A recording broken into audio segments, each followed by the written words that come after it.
Bwana asifiwe sana. Ta commentaire zile sawa njara kuri sente nawe. Kwangu dukorere nawe. Bali bamusavyana. Mwana mukeneye nani? Banza kubita accompagnement.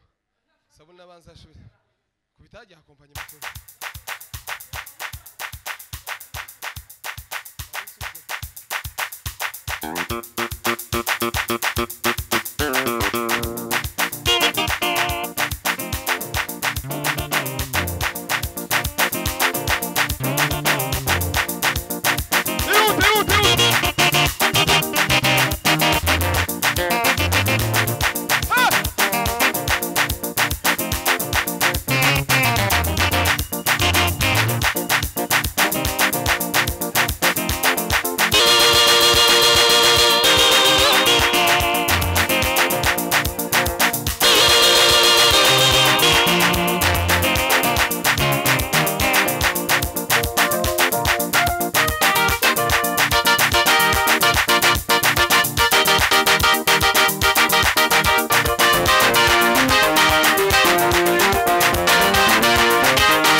Sabuni utani minota 2 tugeze muvuga butumwa abaririmbyi baracaza no kuririmba tu tuzamuri Imana icyubahiro ihute papa urege atari haleluya haleluya haleluya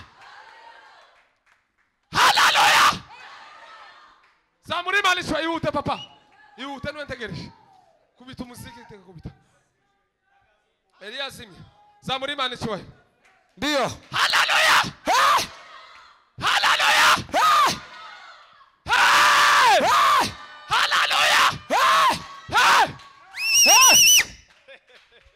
Africa.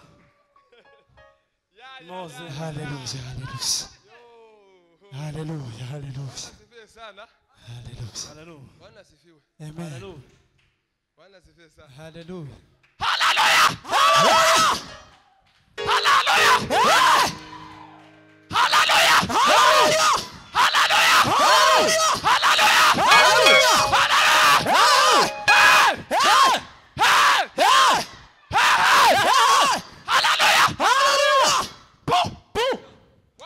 Hallelujah. Amen. Hallelujah. Hallelujah. Hari mwaririmze kondariwe. Imitima. Nakoma bwase kumuririmbira iki? Twamwe mwishira kubatambutse. Iyo muyishize ntimwamwe muzunguriza imi. Hallelujah! Kidushize no kuzunguriza Yesu mitwe. Sabu. Hallelujah! Hallelujah! Ifurani n'abanyabwenge baramwasa. Yesu yaravuze ngo ingunzu ngo zifite imyobo. Ngo n'inyoni zifite ibyara. Ngo ariko umwana w'umuntu ngo abuzarambika umusaya. Yesu abuzarambika umusaya. Hallelujah! Hallelujah! Hallelujah!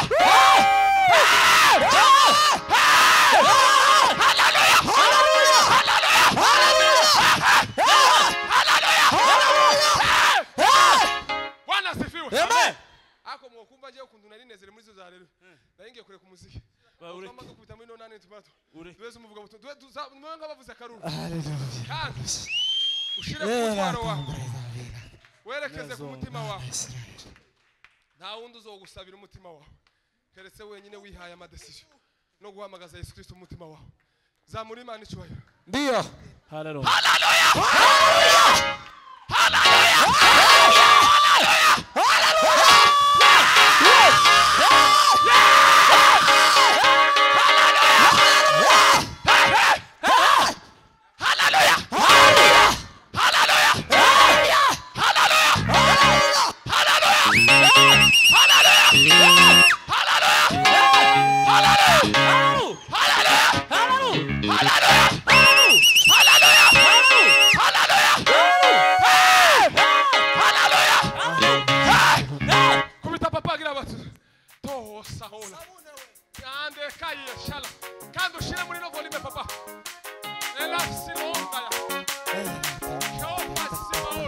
Jesus.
nuko asante ekasimeya urakoze papa kubera kutunesheje uyu mwanya tugiye kumva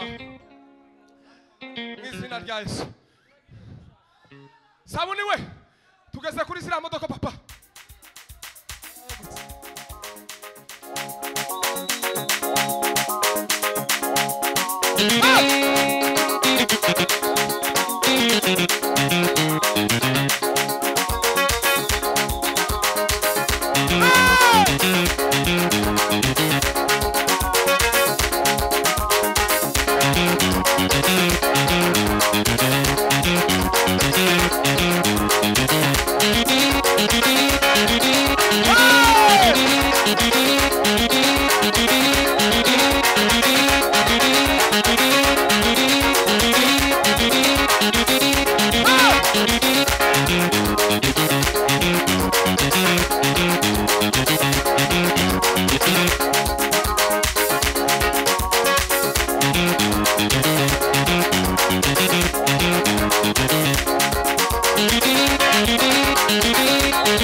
papa Nitsari. abantu bose bateka Nitsari.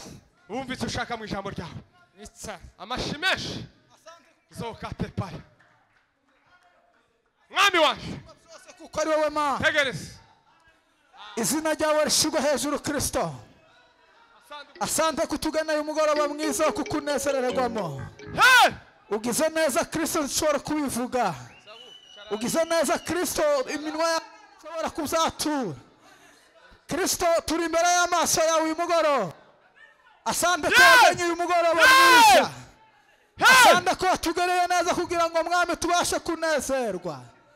Ingabire ivuye mu ijuru waduteguriye wowe gusa wenyine. Uyu ni umugabane mwiza watugeneye mwami uyu mugoroba muri iki gihe muri iyi minsi. Muriro w'Imana manuka Abakomeye b'isi ntibari Baragaza ijambo ry'Imana. Bitegeke ndetse kandi n'imiryango kiranuka yacu kw'Imana tugana kudusanga uyu mugabane mwami. kandi Ariko kubera ko Mitima yacu wadukunze ihinduke. kera twakwingingira kugeza mwami n'uyu munsi wacyadukunze Watuweza. mwami.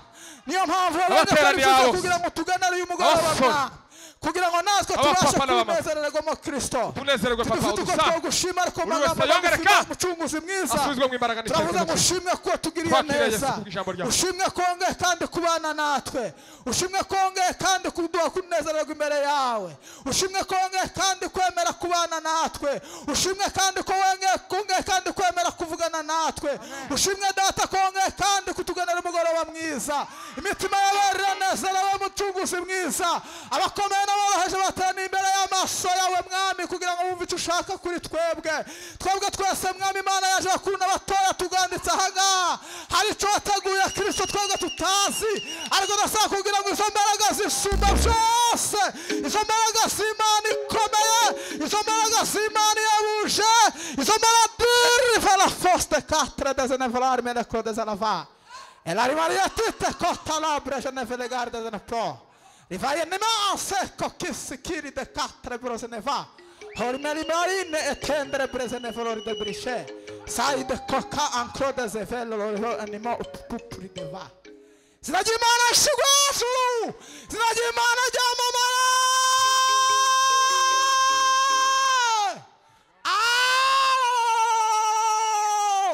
Urela Cristo! Urela Cristo! Urela Kristo urela nahwanye nawe mwa. Izina ryawe rihabwe icubahiro Kristo wera.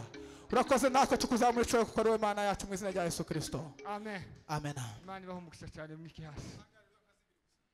Zibiri. Yavuze zibiri. Navuze zibiri. Tuvuge cyane ngo amen. Ndamwakira nyine. Tuzamura amaboko mureke kunyakira. Ushaka ureke sente. Ureke sente papa. Tutange harura tuzamura amaboko yewe. Yes. Tuzamura amaboko twese dushimye Imana. Sawa. Kubera ko uyu munsi ni igitangaza imbere yawe. Kubera ko Imana yakuremeye. Tuvuge cyane ngo amen. Hallelujah. Imana yakoze igitangaza kugira ngo ikuremere umugoroba mwiza nk'uyu nguyu. Kubw'iyo mpamvu wowe uzamura ukuboko nawe ukabwira Imana ngo ushimwe. Tuzamura amaboko y'Imana icyubahiro. Hallelujah. Sura kandi tuzamura amaboko. Oh, Yesu Bwana Kristo. asifiwe. Twongera kandi Bwana asifiwe. Twikiriza kandi tuvuge Bwana asifiwe. Hallelujah. Twongera kandi asifiwe. Hallelujah. Yemwe muri mu mafungo mwese ko amajwi yanyu atayumvikana. Mushima Imana n'ukuri. Hallelujah. Muzoza mushima Imana mugize amahirwe ko imbere y'Imana. Yampaye kano kufika. Tuzamura amaboko y'Imana icyubahiro. Hallelujah. Dusubire kandi tuzamura amaboko y'Imana icyubahiro. Hey. Hallelujah.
reka dusome ijambo ry'Imana. aba Efeso kabiri umurongo wa 8 kugeza ku wa 10. Igitabo c'aba Efeso, urwandiko Paulo yandikiye aba Efeso kabiri umurongo wa 8 tugeze ku wa 10. Ngaso imirongo 3.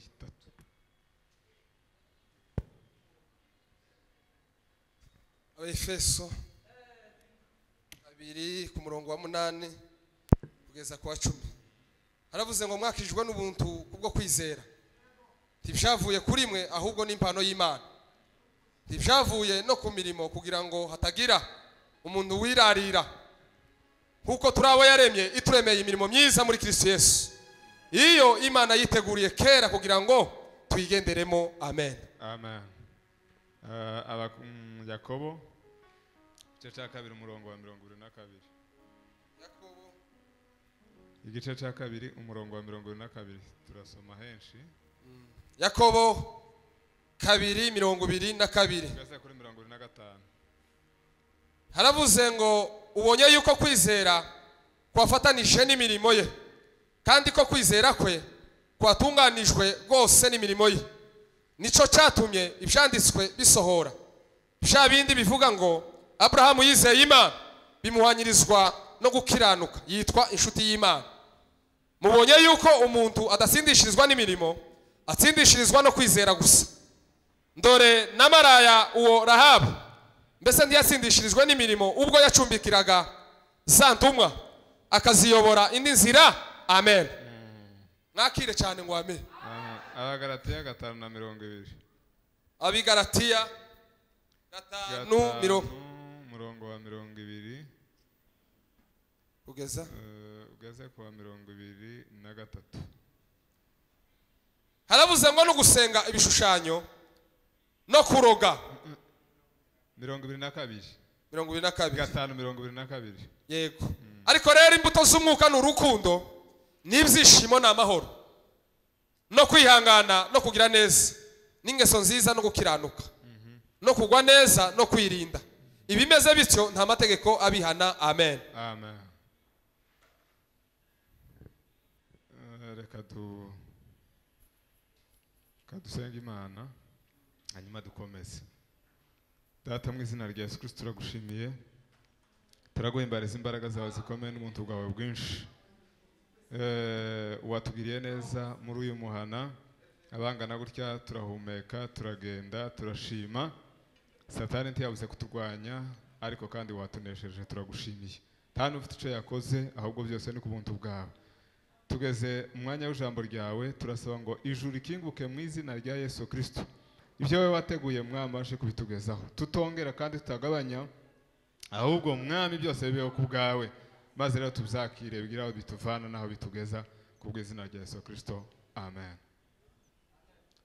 Dushimiye Imana muri uyu mugoroba ko itugiriye neza, tukaba turi muri iki kibanza. Imana yo mu ijuru ihabwe icubahiro. Ni uburinzi bw'Imana yarinze umwana wacu n'izindi nkuru zo hirya no hino. Isi yaregeranye, ikibaye kisigaye kimenyekana vuba, ariko rero kuba Yesu yatugiriye neza nubwo tutaze inkuru za buri wese, ariko kandi abageze muri iki kibanza twizere ko ari amahoro. Imana ihabwe icubahiro. Bitanabayeyo nanone biravuga ngo se dushima mu bibi no mu byiza, kandi icyakubayeho nanone nticyakuje kuza gusenga. Yesu Kristo abampere mugisha mwese. Amen. Turashimira ubuyobozi bw'abayumbe bwaduhaye uyu mwanya. Agatuti karahenze ko twabivuze ahandi, ni ikintu gikomeye. Umuntu wese yifuza, n'abapagani bose bazabifuza agatuti. Umuntu azakora ibyaha byose ariko agakenera ngo bamwite umukristo, agakenera ngo nawe hano bahamubone, kubera ko harahenze cyane, kuko nubwo utanga ibiguzi byinshi byo kugora kugera hano, nicyo gituma hahenze. Rero ko mwaduhaye ku buntu ntacyo twatanze, turabashimiye. Yesu abagirire neza. Amen. Nanone ku bufatanye n'itorero aho mukorera, nabo bafite uburenganzira bwo kuvuga ngo uyu muntu tumushaka kuko mukorera mu kibanza cyabo. barabisuzuma byose bakabona bikwiriye bakabona kubemerera. EPGR nayo turayishimiye hamwe n'abayumbe mwese Imana ibaho umugisha. Amen. Tugiye kuganira ijambo ry'Imana tudatinze, baduhaye umwanya muremure ariko kandi iminota izishira aho wabwira ngo ni myinshi. Rero tugiye kuganira ijambo ry'Imana, umwanya baduhaye ahangaha ko turaganira ijambo rivuga ngo kwizera nyakuri kugaragazwa n'imirimo yako. Kwizera nyakuri kugaragazwa n'imirimo yako niyo teme yacu. Ndatekereza ko iyi kirite igera 12 twaganira hano, turazamuka hari haruguru bibanza bitandukanye, ariko teme yacu twayihindura niyo dukomeje. Ndabona abayembe muri Agape twari kumwe hari iwabo, nibyo twari turimo, ntiturongera ntituragabanya, tukeneye gufunga inyigisho zacu uyu munsi. Amen. Amen. Rero teme yacu nuko ari kwivuga ni ya indi twari dufite hariya n'abavandimwe n'abanaziri twari turi kumwe hariya nabo nibyo twari turi n'abanaziri twari turi kumwe hariya. Rero titurakura urutoki hahandi niho tukiri. Twari dukeneye ngo tuze dufungire hano tubanze tuje kuruhuka. Gusa baravuze ngo uramusho igasogwe ngo Imana yarababwiye ngo ntakuruhuka kuhaba, ngo barasenze icumweru kirashira ikindi kirashira bati noneho turuhuke. Muri uramusho abanywa byinshi, uwo bukiritika yoba afite icyo ashingiyeho, ariko kandi tuzi ko bazavuga ngo nizibika zigeze kuba amagi. Umuntu ntiyosuzugura amagi kandi uzi ko harimo inkoko zavuye. Uramusha tuza tuyisuzugura tukabifata uko bitari, kandi tuzi ko aho uri ariyo yahakugejeje, utari gusimbuka ngo uce mu idirisha utibukira indani. Noneho ngo basenge Imana bagatse ko mwapanze kuruhuka murajahe. Ubu nyine uwo babwira muje kuruhuka muri quartier murashika mukora iki? Abanyamasengesho ba mucumba ntibaza batanga baje kuruhuka. Muze mugenda mwoge muhindura amawuzi mugaruke hano. Amen. Amen. Byari bivana n'umwuka bari barimo.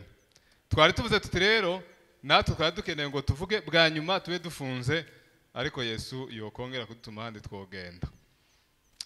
Gusa ubufunze kugira ngo wongere usome wongere usenge, nanone nabyo ntitwobizita kuruhuka ubusa nk'uri mu kazi. Kwizera rero twaravuze ngo kugaragazwa n'imirimo yako. Gusa niko kubanza umukristo wese ava akaja kwiye kuba afite imirimo myiza, akwiye kuba afite kwizera gushitse. Wa munsi umushitsi wavuye mu Rwanda wamvuga utumwa mu pasiteri kazi yaravuze ngo Imana Yesu Kristo agaragariye Zakayo, aganiriye na Yesu Kristo amubwiye ngo ururuka. Yaravuze ngo ibintu nari mfite byose ndacamo igice kimwe ngiheza abakene, kandi umuntu wese nanyaze ndamwishura kane. Ibyo ngo byerekana ko kwizera yahawe ari kuzima. Nukuvuga yagiye kuva hajya ku giti, kera ari umukristo muzima weze, kuko yabwiye Yesu ngo icyo ukoze ndagikurikizaho gukora. Amen. Twe dusigaye tuzonkora twabigira nka 2 cyangwa byinshi, ariko kandi tushobora kugaragaza imirimo y'Imana hatabanje kuba kwizera Kristo muri wewe. Kandi tushobora kwizera Kristo muri wewe bitagaragajwe n'imirimo ngo tubyite kwizera. Byanga byakunda imbuto z'uwizera Kristo, imbuto zo gushima Imana ko yakubabariye, nukuzerekanisha imirimo yacu. Amen. Amen. Abraham rero abavandimwe nyine tugiranye iminsi aho ngaho twaravuze ngo imani ya Ibrahimu yose ava muri uriya Kaludaya yari yizeye, kuko yizeye nta wundi muntu uhari, nta kanisa rihari. Imana imubwiye arabyizera ashira mu bikorwa. Imisozi irenga 16 aba bacu twiganye teoloji barabizi ngo ni vituo 16, siko bazabavuga nuko cyane. Iriya misozi igera 16 Abraham yazungurutseho, byari byerekana kwizera kugeza ku musozi wa nyuma. Kugeza rero Isaka wasezeranijwe aje avuze aramurera mu gihe ari umwana runaka wakushuka utarashaka, Imana iramubwira ngo binyerekereshe rero imirimo. Ugize imizi mpezi bimasa kandi ni byinshi, shaka kumpeza umwana wawe Isaka. Abrahamu yarayabitekereza umukera urumva ko ntawo sinzira buca bashinja akana kawe kandi bakagashinja uwari kandi ari nawe ubwawe biragaragara ko atigeze asinzira ariko kandi kwizera yari afite kuko ko ari kwaramubaza kuko ko ari kwarabaye yari yarabaye imfungwa yo kwizera abura undi mutima yokoresha wo mugira inama yo kuvuga ngo reka ndeke kandi kwizera kwe nubwo kwari kwishicana ariko ntiyavuga ngo reka nsature agace notamba aravuga ati ahubwo iyo kugwiriye mu muntu kuza kwiyerekana mu mirimo yako mu gitondo amukubita ku nzira iminsi 3 ndagira ngo bagiye iminsi 3 akamureba akareba ukuntu twaraga ngo amaze kugira uruziga yarasiga avuga ngo Eliyazari ntakibitwaye mbonye umurage nzabisigira ariko akavuga ngo ariko Imana ndayigira gute ariko kukwizera kuko amaze kumfata mpiri ndakugeza nte bakaryama imunsi ugira gatatu asora ku musozi Moriya ngo ashikabwira abagaragu n'indogo bati mwe musigaye tugera hano hiryo bakiva mu bandi aramubaza atese none igitambo turagikura ko twageze dusiga abagaragu kera ikimasa kiri imbere twagishize mu mugozi none uyu munsi bimeze bite kw'inkwi n'ubushingo biri kumwe igitambo kiri he Abraham aramubwira ngo humura mwana wanje Imana iri bwironkere sifa kwa Mungu Hallelujah. Ese ubundi yobona umutima wo kukubabarira ibyaha amaze ikakwima akazi ko kwikorera ahubwo nuko itakubabariye cyo gutuma akazi kadafatika ariko umuntu wese wabariwe n'Imana afite imirimo yayo buri munsi amen Amen. Rusi tanga karero ka Rusi wenyine gusagira dukomeze mu bindi Rusi kandi gamukanye ubushuti buraza kugabanuka nje nawe niko mbambona Rusi umukozi w'Imana amaze guba umupfakazi hariya kwa Elimeleki agafa n'abahungu be babiri hanyuma hagasigara abapfakazi 3 badafite umwana ngo bumva ko igihugu cy'iwabo cyagize umusaruro ko bari barahunze inzara ngo bumva ko iriya hezi Bethlehem Naomi abwira abakazana babiri ati Bethlehem byareze none ngiye gusubirayo none rero musigare ko muracari batoya bari bapfaka ari bato musigare ku mpamvu zibiri cyambere sino babonera umugabo ishaka biri kino gihugu cyanyu ntibaza batora uwo bashaka ngo barafite ikanisa rya Kemoshi aho hafi somye Bibiliya nko mu bacamanza Kemoshi yari aho ngaho ni ikanisa ritagira indowa umuntu wese azaza agatora uwo amaso afasha muri ako kanya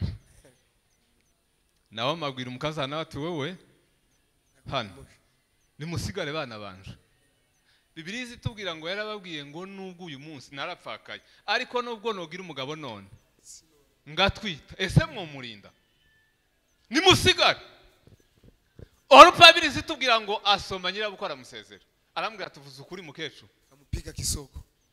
arasigara Rusi ngo aterura amagambo abwira nyirabukora aramubwira ati mukecuru jewe ari amakuru y'Imana yanyuze kuba rero narabaye umuyahudi birahagije sifa kwa Mungu Amen. kugira umugabo rero byari birushijeho ariko kuvuga ngo nimba narapfaka nsigaha bimaziki umugabo w'umunyamahanga arutwara umupfakazi w'umuyahudi kuko mufite ibyasezeranijwe iwanyu tutabitinzemo nyirabukwe ngo yumvisha mubwiye ryari ku mutima birizi tubwira ngo arorera kumwinginga mu gitondo bazuka bafata karago n'udusahani amushira imbere asindagiza nyirabukwe n'umubabaro n'ubukecuru byose arashorera ni Betelehemu ngashika abwira abayuda ati nguyu umwana wanyu nguyu mukecuru wanyu nako sifa kwa Mungu Amen. ngaka abakecuru kanyu kagezira kagize ibyago umugabo yarapfuye abana barapfuye nuko rero mbona sinosigara ku nkuru z'ivyonzi ku Mana yanyu none naje utekereza umuntu kuva iwabo yahasize abagabo benshi yotora mu wiwe ariko akavuga ngo ibyo mwambwiye by'Imana yanyu narabikunze gusumba uwo mugabo mu gihe yapfuye atari we wamwishe kugumana nawe ngo Imana yawe izabi yaje kandi aho uzapfira niho nzapfira aho bazaguhamba nanje bazahampamba bigaragara ko kwa kwizera yari afite ku nkuru zasebukwe n'abagabo be kwabaye ukuri ubwo yazerekanishaga imirimo sifa kwa Mungu Hallelujah. buriya iminsi yose banejejwe n'inkuru z'abayahudi urupa na Rusi bari baresha taho bari batandukaniye kandi umve ko na urupaga yabanjije gutana ngo aragenda kubera ibyazi imibanire myiza, abantu b'Imana bagira igikundiro ariko abana rugo rugira igikundiro. Noneho ibyo urupa yarabizi. Ariko tugeze ahandi muri Timasi ngitangiraga sije yari ivuga ngo ubukristo bwose bugira igipimo cyabwo. Bageze rero mu gipimo cya Imana, urupa aratakara ngo asheganye umubiri, yumva kuzoja guhura n'ibyo atazi iriya, ahubwo yoguma aho ngaho azi ngo arasigara. Ngo bashikiriya Rusi akazaja gukaza imishashi, abantu bo Minembwe bukaza barakuza. Imana yari yababwiye ngo uri umunyendondo. Imana yari yarababwiye ngo muze musarura, ngo ariko utugori duto mudusige kugira ngo abapfakazi n'imfubyi n'umunyamahanga wasubukiye hano aje guposha, baje guposha. Bumva abanyaminembwe rero ukiko wakumenye. Hanyuma rero biriya nivyo Mose yari yarababwiye. Rusi azinduka ashaka amasamba aho hafi, abona Bowazi kandi ari wo muri famiye yabo. Aturuka inyuma agenda atora utugori tugufi duto tungana n'amategeko ya Mose. Hanyuma Bowazi ngo amurebye atese, uriya mwana ninde uwaye uposha hari, uwaye ukaza turiya tugori ninde? Bati ni wa mukobwa w'umunyamahangakazi wazanye n'umupfakazi wo muri famiye yanyu. Niwe? Bati ngo aramuhamagara ati muzane mushire mu murongo hagati, nawe saruraho mwana wanje. Twaye kuritindaho, twari tuvuze gusa ngo yavuze ko yo kwikorera ubupfakazi aho kugira ngo atakaze inkuru z'Imana ya Isiraheli. Ashira mu bikorwa ivyo yari yizeye.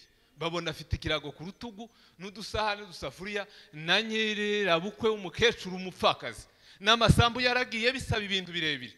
Ariko aravuga ati ibi byiza byose by'Imoabu nta kintu kinganya no kuba umuyahudikazi. Amen.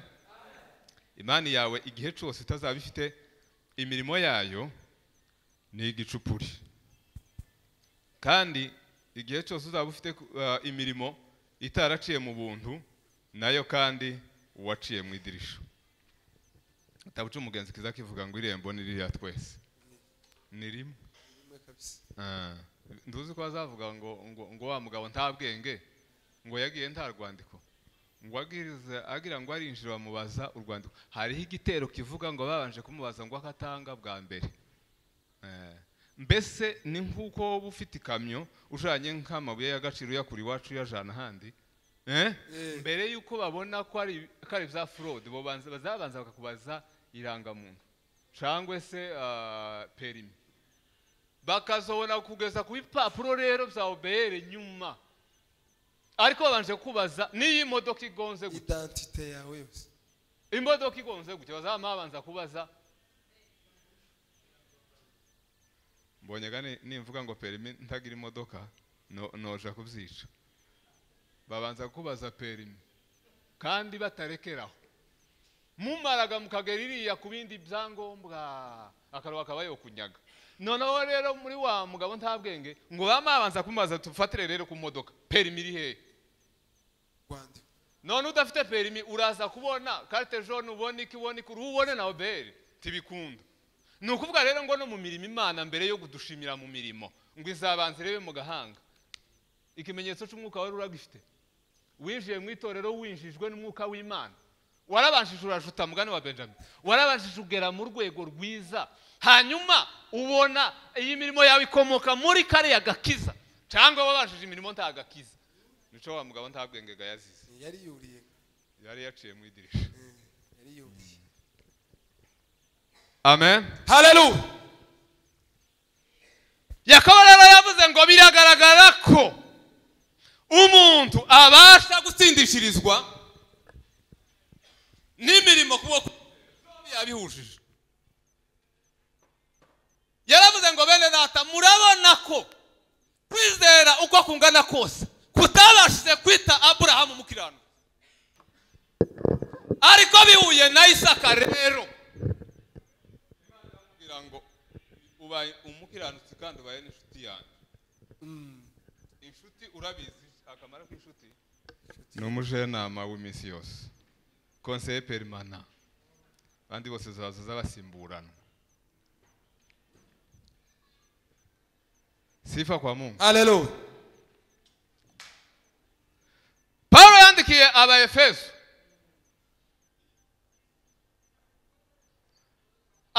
ngo twakijwe n'ubuntu kubwo kwizera ntibyavuye ku mirimo myiza. Arakomeza aravuga ati kandi cyatumye bigenda bityo ngo ni ukugira ngo hatagira uwirata ko agakiza afite yagahawe n'imirimo ye, hatagira uvuga ngo nje ubwenge bwanje nibwo bwatumye nkiranuka, bimutera kwirarira kwishira hejuru. Ariko ngo arangiza aravuga ngo ibyo bimaze kubaho gutyo ngo yaturemeye imirimo myiza muri Kristo Yesu kugira ngo tuyigenderemo. Amen. Igitabo cy'Abefeso bazavuga ngo ni ibintu bine bivanze. Okay, ni byinshi ariko reka dufatemo ibyo bine. Imana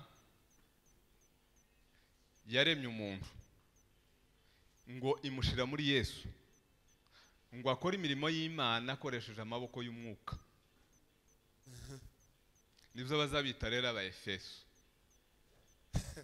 Uzosanga Imana irema umuntu imukuraho yamusize imwishize muri Yesu, nimara imuhakaza akoresha imbaraga z'umwuka. Ariko akazi kabaye. Amen. Amen. Hanyuma rero tubihujije na biriya twasomye mu Galatiya, Paulo aravuga ngo impamvu rero iri aho ngaho muri iyo sambu sifa kwa Mungu. Hallelujah. Ngo nuko umuntu abasha ngo guhitamo ivyo yotera mu isambi yari yo yose. Simbuto 9. Ziriya mbuto 9 rero bavuga ngo ni umwuka umwe mu mirima 9. Ni umwuka umwe mu mirima 9. Mu masambi 9 rero. Kandi baza bayagaburamo toja gutinda mo ibintu bitatu. Cyambere ni imirimo 3 ngo y'Imana gusa. Wewe utera mu kw'Imana bikabonwa n'Imana gusa nta wundi muntu uhari. Na cyane kubijanye n'urukundo. Urukundo mu bisanzwe biravuga ngo ntiwokunda Imana utabanje gukunda mwene so. Ibyo ni ibintu bya ariko rero rukundo rero ri hariya ni rwa rundi intumwa zapfuye zizira Yesu zidafite uwo zisura zidafite uwo zibona. Bamwe gabaguye mu myangaro. Mugahinga. Ibisiga bikabarira aho ngaho cyangwa inyamaswa cyangwa bagasha bagashira. Ico gihe tibageza babona nuwo kubasura. Nukuvuga bari bakunze Imana na Paulo gusa bombi. Nta muntu waje kubasura. Imana na Matayo gusa. Umuntu akicara akavuga ngo nkunze Imana. Sifa kwa Mungu. Hallelujah. Urwo rero ni urukundo umuntu abasha gukunda Imana nta wundi muntu waje. Ariko kandi rujarwa nibi tubanza gukorera abantu. Nukuvuga ibi batwingingira abapasiteri ngo mukundane nukubera ko turi abaprimaire iyi minsi yose. Bakahoraga batwibutsa kubera ko tutahe dutera imbere. Ariko ngo ba Peteri boga bafashe ibyabo baragurisha. Bama biheza abantu. Mundaka amasigara gutyo niko tafita kari umuntu. Uwoga ntiwo mwigisha ngo ukunde mugenzi wawe. Kandi wabona yasigaye gutyo. Hanyuma ziri ambaraga bakuye muri gwa rukundo rwo gufashanya. Bageragaho noneho bavarya bayitaba inkiko. Urukundo rurasambuka ruragwira abantu bose baza kurureba. Bamaze kuza kureba baratsinda batsindira isoko y'urukundo mu bantu bose. Ngo bamare kurutsindira rero abaroma baza gukubita. Ariko ca gitabo ca Amen. Amen. Bazavuga ngo Mariko yandikiye abaroma. Kira gitabo ca Mariko ndagira ngo ni umuyuda wandikiye abaroma. Ngo arababwira ati terambere mwebwe mushaka jewe nabonye umuntu witwa Yesu. Iwi ryiwe ryarutse gusumba yandi yose. Ngo kubera ikintu kimwe. Ngo kuko azayifata ari umunyacubahiro ngo kaje gukorera abaturage. Habonetse umwami uja gukorera abaturage. Uciye bugufi. Kandi ari umwami. Ati mwebwe gituma ibyanyu bizazisondora. Muzamwicara muri biro mugatuma abantu. Ati nayiwa abakurite ngo bigatuma abantu bose bamukomera amashitari ari benshi. Kubera ko abana nabo. Tuje gusengera umugore cyangwa umugabo cyangwa tuje kuzura akana. Akamatora abantu bose bakaja kugiriye kubabarana na wa muntu. Naho gari umuroma nkaba Herode na ba Pilato nugutuma abantu. Igihe ganzoshika ngasobanura idingwe ngo Pilato yavuze gutya cyangwa Herode yavuze biratinze. Ariko yiyiziye wenyine akavuga ngo yamba. Ikaritiye yose kwa mizira rimwe. Tubisanga muri ca gice aha yaganira na bene Zebedayo. Rya jambo rivuga ngo peza umwana wanje umwe azicari buryo uwundi ibumoso siko birivuga Yesu tuziko yabasubije ngo igikombe zo mweraho boka imweraho birangira babwiye ngo ushaka kuzamuka abanza ace bugufi niho riri rero muri Mariko mbese niwe mutwe wa Mariko wose nimba abana bawukeneye kumwe azicari buryo uwundi ibumoso nibabanze ngo babagaragu babandi ngo numara urebe ni naryo ryarindi Yesu yabwiye Petero ngo nkoze ibirenge niho duzaba dufitanye isano nukuvuga ngo nciye bugufi ejo uzoba revera nawe uzuca bugufi iyi ni societe yabicisha bugufi bakabona kuzamura amen haleluya mama we biradukwiriye rero iroma we twari turi ku rukundo nuko niko ruzaruhererekana zarutangirira hano rukagenda rwageririya rukamara usigara gutaye ku musozi mu butayu ubwo nigo intumwa zari zifite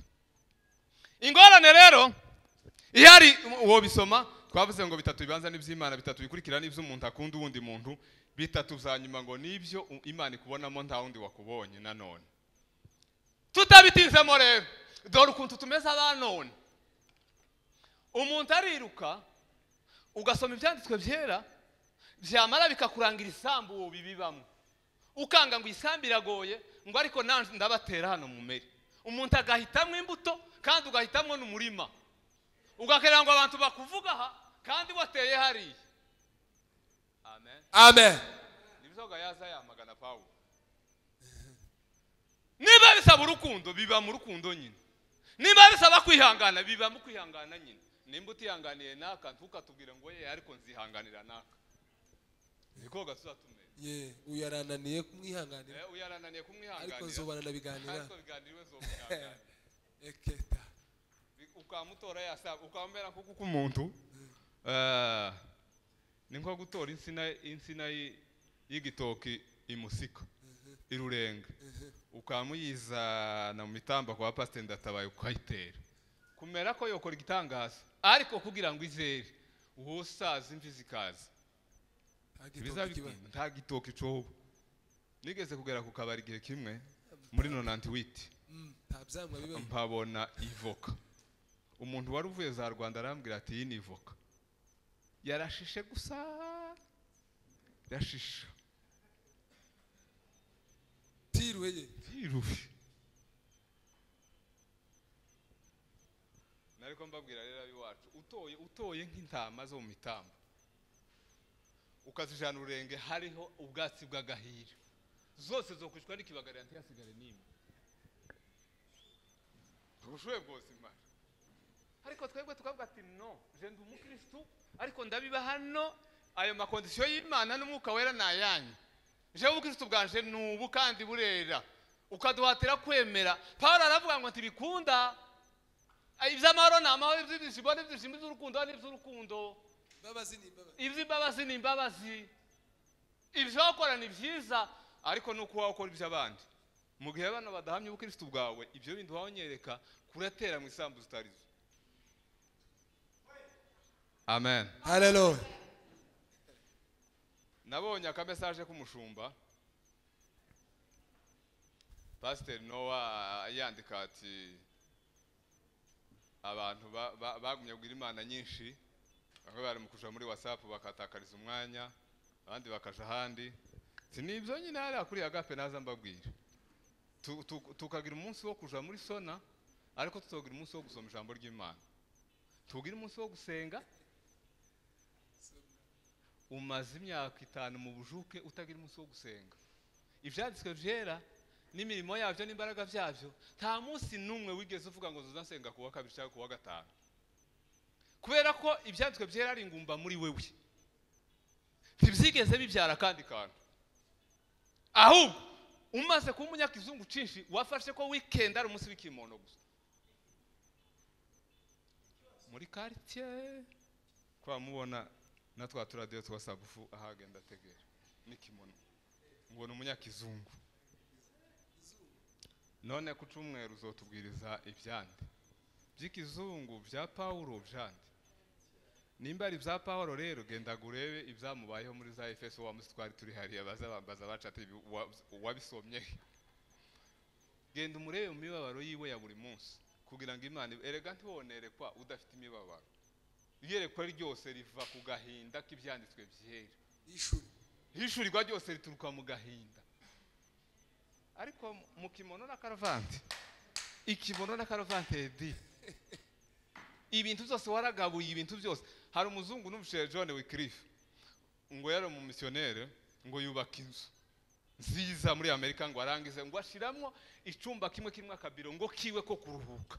Donc yava mu kazi akaganira n'umugore n'abana, ibikenewe akabitanga, ngo yamara akavuga ati reka nze kuruhuka muri donc nantu ho gutekereza gusa, bitari by'Imana, bitari by'umuryango. Nimba asoma ibitabo zo mu isi ko yayigenda, ngo buca Imana ngo iramubaza ati se wamumpeza ibintu byose n'umugore n'abana, ariko wamvuga ngo kiracumba ngo nicawe bwite je sindwe ngeramo, none imyuka mibi nigusangamo uzombwira ngo ngutabare izumbi kiriya wewe nimbara mpeza byose n'amashuka nayaje, ibintu byose nivyaje biri mu cumba. Amen, haleluya. ariko rero twebwe ubutumwa bwiza dufite kuri none, twaragabuye iminsi yose gusenga bariko tuburira umwanya, gusoma ijambo ry'Imana bariko tuburira umwanya, twobona umwanya wa Sona, twobona umwanya wa Arsenal na Manchester n'izindi Nagakawa na ikawa giyo numwa kawa kurayivuga gute sinzi ukuntu ndetse batayanditse hamwe n'ubuntu ngo bandike ngo ubuntu purisi kahwa byose ni byiza. Kandi ibiro bamweramwe amakawa nivyo biro bakoreramwe inama y'ikanisa. Uvuga ikanisa rya ibiro ni muri Mutoyi twese, kabyuka kare mugasanga amabandi yarapanze kwica abantu arasohotse, abandi bakobwa baza bakora ibyaha maze nko guca bitwaje ngo bari bagiye ku ishuri nabo barasohotse, revera kicara kuri ya ntebe imwe gusa nawe akayicaraho. Mu kandi kanya aba bategera inkuru za ruguru nabo banejejwe, n'abandi bahungu bahunzi Bukavu n'Ibuvira bahungiye hano bati twabubonye bwagisha. Abandi nabo baje kuganira bati congira igisiga maze nkagurukana naka nkamujana Makala, nabo naho bose kandi kubaricaye hano amaze ku cyumweru twaje gutega amaboko matangazo akava ukazugira ngo none niwe Timoteyo hari amatangazo ya Paulo ugiye kuduheza. Nimba twarakishijwe nimugabura amasaha, amen, nimugabura amasaha, tumenye ibyo duheza Imana, tumenye ibyo duheza abantu, tumenye ibyo duhitorera. Tuzadora twese muri Mutoyi abagiye kwica n'abagiye kuroga n'abagiye kugira gute na programme y'igiterane. Pastor yaje gutangaza ngo muzi ko twavuze igiterane kuri foyer d'accueil, ngo ariko ngo hari ibyo twahinduyeho gatoya, utwaje guhindura protocole ngo turavuga ngo twongere mu mudiakoni fulani, ukabona gaje hari mu nama y'ikanisa bose cyahindutse ryari. None nawe wari wagera mu rwego rwo kumwikaho cyahindutse ryari ntasoni. Hagiye bacukumbura abatanga amafaranga menshi, batora bagwiza tunga, batorana na president w'igiterane, baje muri Mutoyi basaga bya bitekerezo wari watanze uri umwana, bama basiba barasibangatanye. Ariko Paulo yavuze ngo turabo yaremye ituremeye imirimo myiza ngo tuyigenderemo.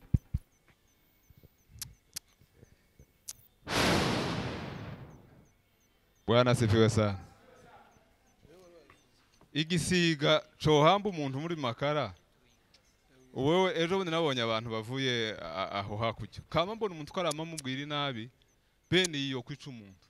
Esewe impunzi kwanza nawe uriyo, impunzi irahunze iguhungiyeho, aho kubanza kumubwira ngo pole na safari kura mukubita kwijosi umuntu akabura hareba. Namara n'umukorari tuzatuja gufata mikrofone rero tukama tuzigira izacu, kandi baravuze ngo buriya muri mu mwuka ubusanzwe mu muntu ibintu bibiri bitaza bisaza kugeza upfuye, ngo ni kamere n'ivyishimo byo mu mwuka. kamere n'umwuka ntibiza biva ku muntu. Turavuga okay, kamere umuntu nubwo wose ukaja hehe ariko utama mu mubiri, nanone umubiri ugasuruka gira icyo gusaba, tugakomeza gusenga dusoma ijambo ry'Imana tukanyoha imbuto za kamere. Umwuka nawe bavuga ko urakoze, umwuka nawe rero bazavuga ko iyo ibyishimo byaje mu muntu ugatangira ukanezerwa ugasoma amandiko ugahanura ukaja mu ivuga butumwa ukabikora, iyo unebwe rero ukabivamwo byose bigashira ukageza muri rwa rwego umutima utagicira urubanza, uzunezerwa uzamusura ukanezerwa. Boririmba hano ukamurira mbere y'abandi, uwo ryama nijoro ukarota bugaca by'abantu ngo yasanga uriya mugabo, kandi ibyo ntari kuvuga ngo bifitemo uruhare, no, n'impano yakiriye kuva ku kabara ke, ariko amaze kunebwa umwuka wagumye kuri we. Baza bavuga ngo umwuka azava ku muntu kubera ko uno wundi atakirimo ngo akabona kukuvaho. Nico gituma twosha muri mutoyi tugahaganirira uko idolari rigenda kugira ngo tugavure menshi, tukahaganirira iby'igiterane, tukahaganirira iby'ibiki, tugahaganirira n'akagize udufaranga umugore wamaze kujibuha cyane, byose twaraho tukishimira uwaguye hariya hose, twaraho tukavuga ko wowe ufite inshutani byose kucumweru ukama ukubitaruga ukama wuzuza. Ariko narababwiye ngo ikimenyetso cyacu amen amen. Ese ubundi umuntu yotangira mu kwa mbere akageza mu kwa 12 biganiro nta muntu urakubona w'ubukristo, nta muntu uravuga ngo biganira arakijije, ubwo se ubukristo bukemanza mwamara mukananirwa kwisuzuma ngo uvuge ngo narapfuye ngo mpaka abandi bakuvuge, cyangwa nimba batinze ndivuga. Umuntu akagenda akabyina mu giterane ugahagarikira ukasaragurikwa gira gute ugisohoka hano gutyo tugomba gutangira kukuvuga hayandi. Nidushaka tureke menshi mukama mwibagwa ko Paul azasenga twirwa tuvuga ingeso mbi ntazugira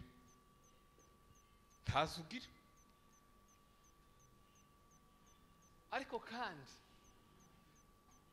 narababwiye wa Pastor Noah sukije bwagiriza mwivuga ubutumwa mu gisirimba, twagaza dushika akavuga ati abanyamusasa nabo muraduha abashitsi, twagenda gaturi nk'abari Dimash batu bashika bati ngaho rero iminota nk'itanu yo gusirimba, tugasirimba tukicara kandi tumashije bene wa muri ruhawo wakaga abantu bakabogeza saa saba ngo buce none twasubirayo muradumuvuga bashika ngo yewe nguratuganirira ngo iminota 10. Ivyo mutangiye kuzana nibiki? C'est-à-dire iki gisirimba ntigihagije, birasaba ko habone kuganira indi minota 10. Tangira kwibaza mu mutwe zambaraga ngira mu gisirimba ntifuta abantu bazavuga ngo ye ngo babwirize iminota 10. Sanga ikintu kiba gikwiriye gushirwaho ikindi gutangira mu kwa mbere rero ugahusa mu kwa 12 nta muntu wo kuvuga ibitugusha n'ibyinshi n'inzitizi ni nyinshi, ariko kandi wowe ga tibovuga ko waguye kubera ko nta munsi wabyutse, nta munsi wigeze ubyuka nukuri kose ngo ibyo ninde wabikoze ngo ni naka twe ngo gisha nta muntu wayibuka tse suyu wari president w'igiterane kirangiye surya wari uyoboye ababo tegica ni umugome kandi mwitondera uriya tuje gushaka nakamuvuguruza uko gabona abakristo kucumwe nibo bambere ko bari amabwira Imana aya masambu toka kurahaya ngaya twebwe dushoboye ayo none murayashobora, ariko Paulo yaravuze ngo ziherare haruguru zikabona kwikazi, none wowe urazamuka. Abagalati uramubagira nguko oye nkubaza abagalati ufite imbaraga zo guhindura abagalati nkuko amaze bikamba bikunda wowe imirimo ya kamere niyo nshuti yawe yagufi. Nimba twararemeye imirimo myiza muri Kristo Yesu dukwiriye gukubita ingoma abapagani bakazabaza gusaka ibyiza. Amen amen. Nimba turi abayumbe bagatatu nimukubita ingoma abantu barushe baremererewe abahunze n'abasanzwe hano twese tuze hano tuze gushaka Kristo bamudusanganye apana guturuka hariya ngo nibuka ko Paul hari byakora hano hanze bitari byiza ngo asubireyo cyangwa ngo arakare arakajwe nuko ndumupagani. Ariko Yakobo yaranditse ngo nyereka rero kwizera kwawe. Kandi usomye ngo yaravuze ati iby'imirimo cyangwa ibyo kwizera simbihakanye ngo gusa nakubwiye ngo nyereka kwizera kwawe kufite imirimo ngo naje nkwereke kwizera kwanje kudafite imirimo. Ati rero uko intumbi itari mu mwuka uko umuntu atarimo adafite umwuka bari intumbi niko na imani yose idafite imirimo ipfuye. Turi isoko ko turarura ahangaha naje mu isoko nziza marugaki turi bitagarasoje ibitagarasoryi ndetse karemba bene igihe ukandagira ukamugwara bakagira ngo bagwaye kanseri. Ndarangije muyobo bene bya bindi bibi nimba Kristo yarapfuye ku bwanje kwiye kugira ibyo nkora naje ngapfa ku bwa Kristo. Erego ubundi yenza mvuga ati uko mbibona buriya Yesu ibyo yakoze nshobora kuba mbifite nk'umugabane ariko kandi cyangwa ntawe nyuma ahubwo ibyo nzokora muri Kristo yasambu twavuze ibyo nzokora muri Kristo nibyo abaza bitaga kiza. None ibyo Kristo iyo ba Kristo gusa yarapfuye bikaba birangije na Yuda Iskariote ntahaba yaragiye timuzi ko yarimbutse. Ananiya na Safira tuzobasanga mu ijuru baranizwe na nyiri kutujana Mwuka Wera siwe pastor mukuru kuri none siwe wabishe abahora ibyaha wamara kwangura atoye ibyo Kristo yakoze birarangije sawa. Igitabo cy'umugenzi kiza kivuga ngo turabizi ko professeur wawe ngo ari Yuda Iskariote ati ndetse na se turabizi ko ari Gehazi birashoboka kuko nabakayini bari aho hafi muzobana. Ariko kizacerekana ko umuntu yakijijwe urupfu nuko twinjira muri Yesu tukaza gukorera mu mirimo myiza izana abantu ku Mana. Imana idufashe kandi duheze umugisha. Amen. Garuka usirimbe bone.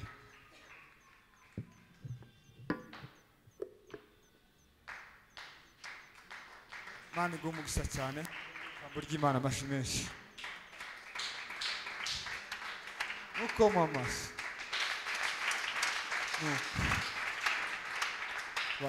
Poro Imana iguha umugisha zana igiseke uture ituro ry'ivugabutumwa hanyuma ngira ngo abo baririmbye turacyari kumwe ntagiye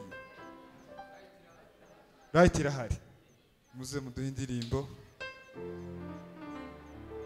murangiza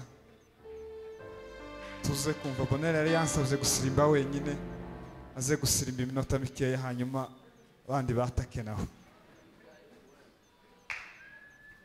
Yes. Navuze hano hari sadaka y'ivugabutumwa hari igiseke